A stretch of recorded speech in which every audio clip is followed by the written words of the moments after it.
Well, hiya, BookTube. Bill Rutenberg here with the Rutenberg Library.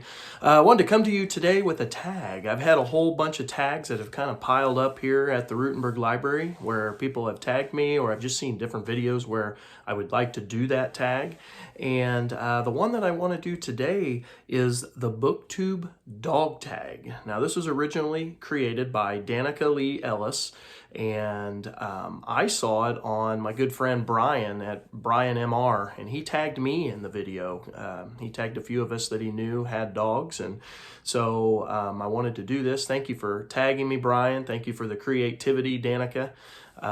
This is going to be a fun one. So if you've got a dog, listen to these prompts because I bet you can probably, answer or do this tag pretty easily. So the BookTube Dog Tag. So here we go. Number one, tell us about your dog. And first of all, I'm going to try to get a picture. I know I took a picture of my dog Clover, and I'm going to try to put her right up here. So my dog Clover, we've had my dog. Let's see. I gotta think back how long we've actually had her. My daughter just turned 20, my oldest daughter, and we got her back when my daughter was in 5th or 6th grade, right in there. And she's been a very loyal dog to our family. I will say that probably our dog has become more attached to me than she did to my daughter or any of the other people of the household. But that's natural. I'm usually the one that takes her for walks, takes her out to go to the bathroom, all that kind of stuff. So she relies on me. So I'm going to guess that my dog is around 8 years old. I think in our household, the girls always have a birthday party for the dog. And they always make, pumpkin cupcakes because she loves pumpkin. And so we always make pumpkin, they call them pupcakes, but we always make those for the dog, and she scarfs it up and loves it, and it's supposed to be pretty good for her anyway. Now, some things to know about Clover. She is very loving, very caring, very kind, very docile. She is not like somebody she is not a dog that is violent. It's going to take off after you.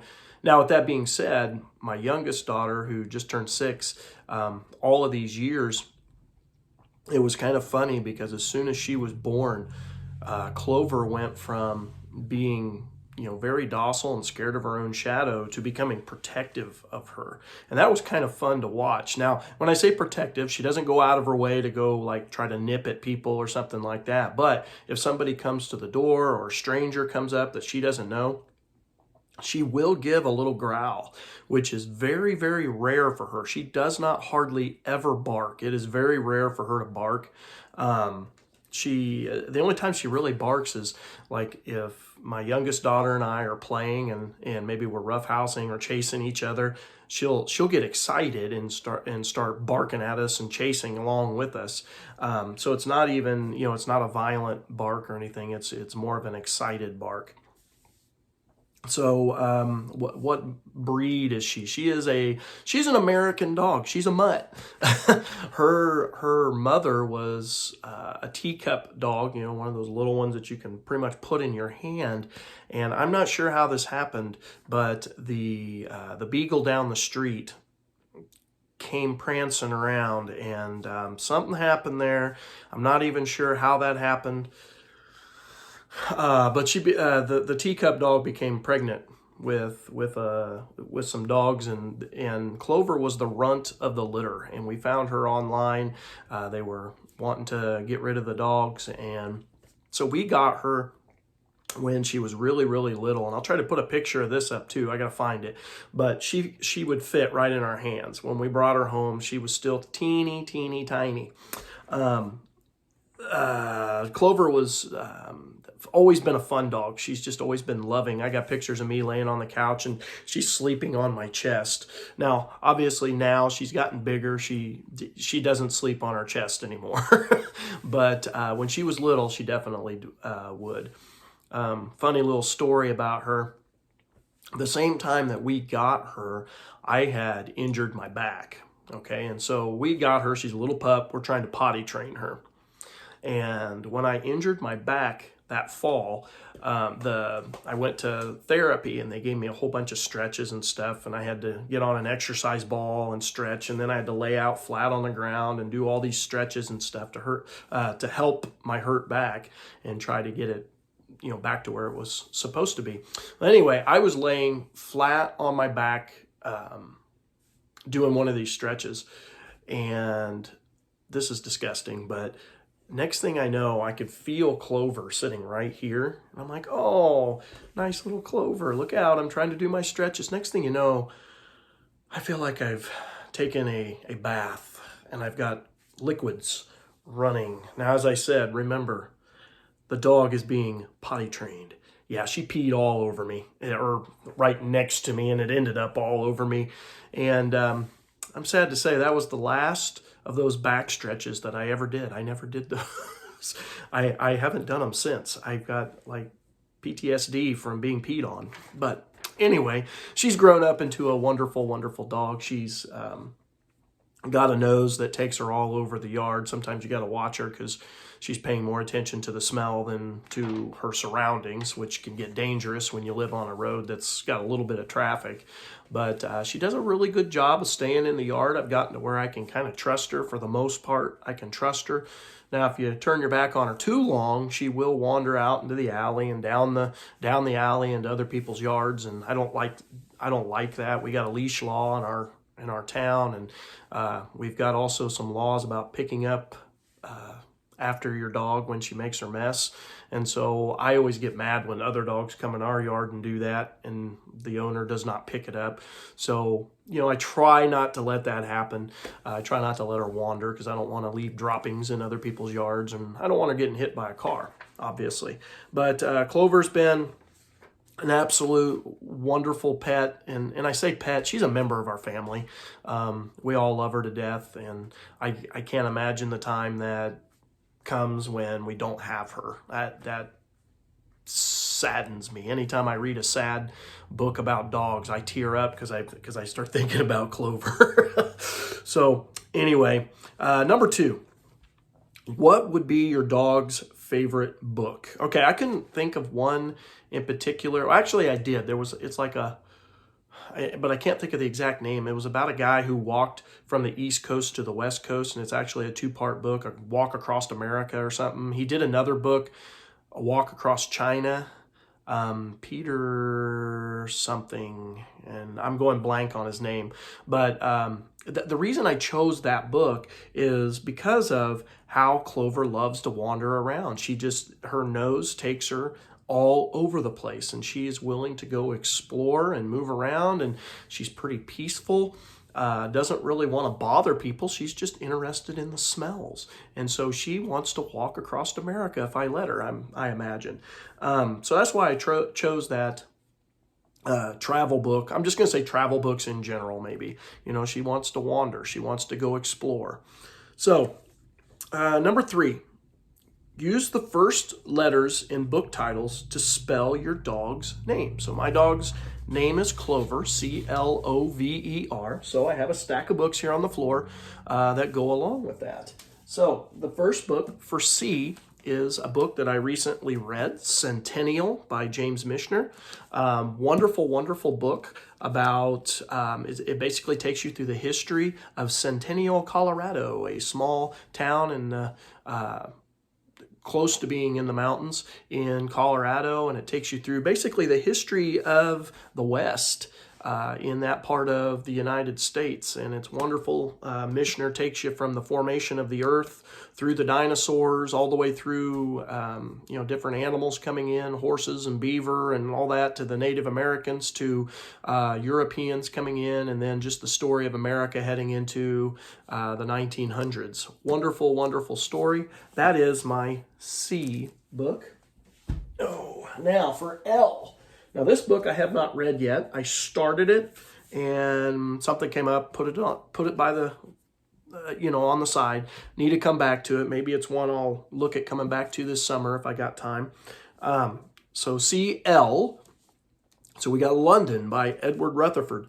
I have read his book on New York. I absolutely loved it. I have his one on Russia back on the shelf right behind me, and I have not read that one, but basically what Edward Rutherford does is he takes the history of that area from the beginnings all the way through to the present day. And I loved his one on New York. I started to read the one on London. I didn't get very far. Excuse me. London was, did it even get started? I don't even know if it got started. Do I even have my bookmark in this thing anymore? I don't even know if I have my bookmark. I don't think I even have my bookmark anymore. So I'll have to go back and reread what I read, but it wasn't very far. But there's my L book. So CLO. So the one I picked for this is a recent publication in the last couple of years by H.W. Brands. It's Our First Civil War, Patriots and Loyalists in the American Revolution. And I'm really looking forward to getting this. I was super excited when I did get it. It's basically about the American Revolution. You know, it was a civil war. It was British against British at that point. Now, in the American colonies, there were other people already living there, but primarily they were British. And so this really is a civil war. And so I was really interested to see Brands' take on this. Now, H.W. Brands, one of my favorite authors. I've read tons of books by him. He's got a very, very long list of books. Let's see. Oh, this isn't even close to all of them. There's a list of some of them.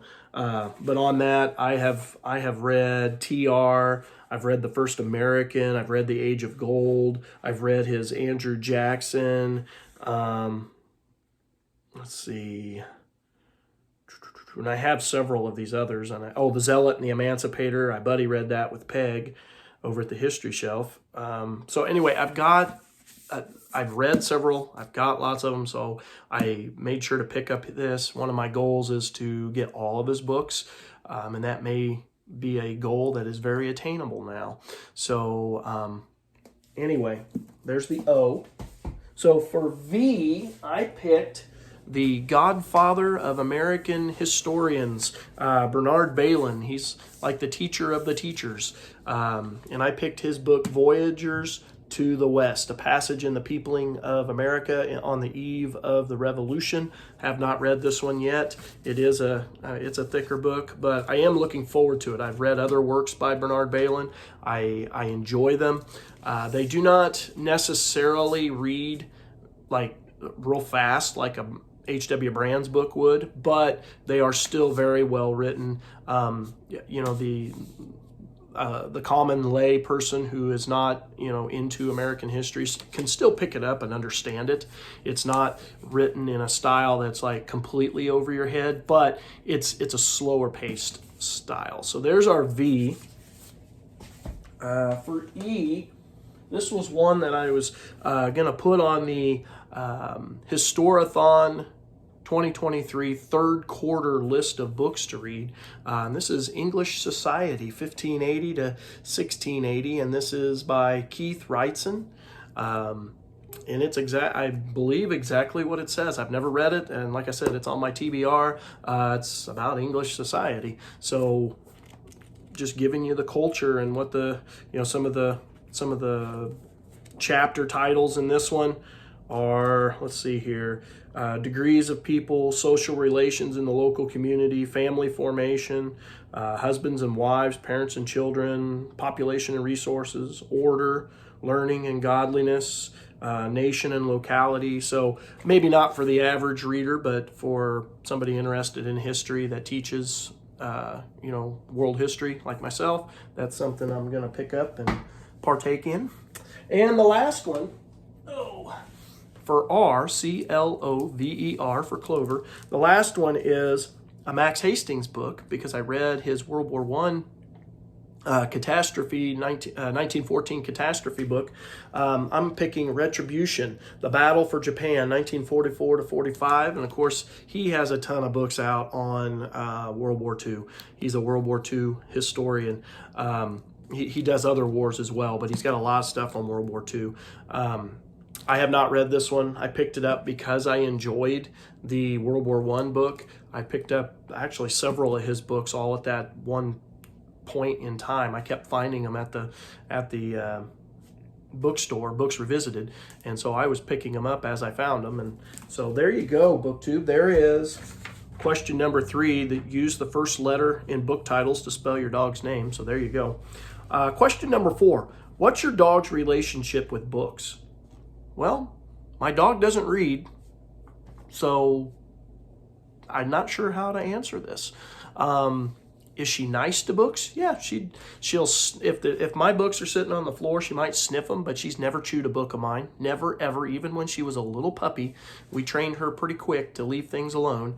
And she does an excellent job, not just with books, with anything. My kids' toys, anything. She has not chewed anything in the house. So maybe I should knock on wood to make sure that doesn't happen, but she literally has never chewed anything. She sniffed after the Christmas tree when we first got her, that very first Christmas, and went to kind of nip at the Christmas tree, and she got a little swat for that, and she's never went around any of our stuff ever. She'll sniff it, but that's as far as she goes.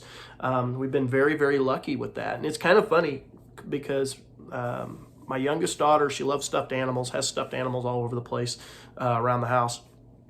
She'll have all her stuff laying there on the floor, and Clover will go amongst them, never touch a thing. She might sniff it, but she never chews it, never paws at it or anything. But you throw out one of her toys that she's never even seen before, like a brand new toy, like at Christmas time or when we celebrate her birthday, and if it's in the middle of my daughter's stuffed animals, she will go and pick that one toy out, her toy, and pull it and go play with it. She immediately knows it. She's a very smart dog, and I'm not sure if there's a smell to that causes that. If anybody knows the answer to that, why she would only play with her own toys versus not messing with anything else, without ever even being introduced to it, just automatically knowing it's hers. If anybody can figure that one out, please let me know, because that is always made us scratch our head. The only other thing I can think of with her relationship with books, she knows I love books. She really, really does. She'll come down in the morning. She'll be ready to, go out and go potty, and she'll come up to my chair and put her head up there, and I'll scratch her head and say good morning, and then I'll say just a second, and she'll go right down, lay down, and I'll finish the page I'm on, and then we get up and we go to the bathroom, and she knows. And she's ready. And as soon as I shut the cover, she gets up and starts trotting to the door. She automatically knows. So that's kind of neat. Let's see here. Number 5, the question is, what's your favorite book with a dog? I thought of a couple of books that I have enjoyed. One of them's really sad and one of them's really fun. The sad one was Racing in the Rain. And that was about a dog. His owner was a racer and took it pretty seriously. And there's some cancer that comes into the family, and the dog senses, the bad stuff, and some sad stuff happens in the book. It'll make you cry. And then the other book is The Incredible Journey, and it's by Sheila something. She's got a last name, I promise you, but I can't remember it off the top of my head. Brumfield? No, Brum. Well, anyway, Sheila was her first name. But The Incredible Journey is about some pets that get left behind when their owners move. It's 2 dogs and a cat.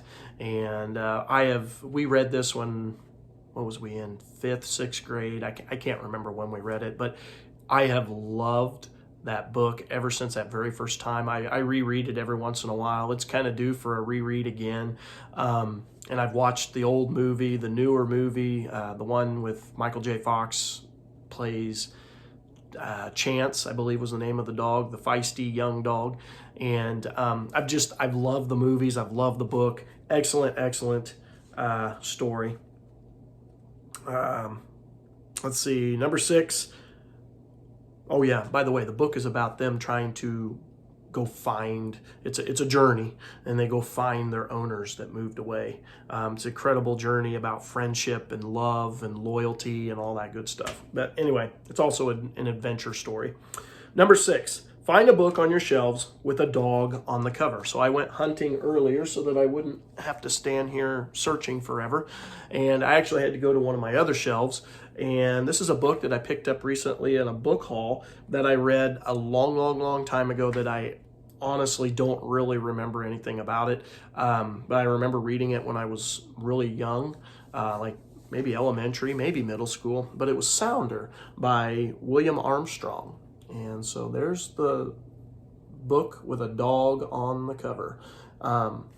Yeah, don't remember what this one's about, so I can't tell you much.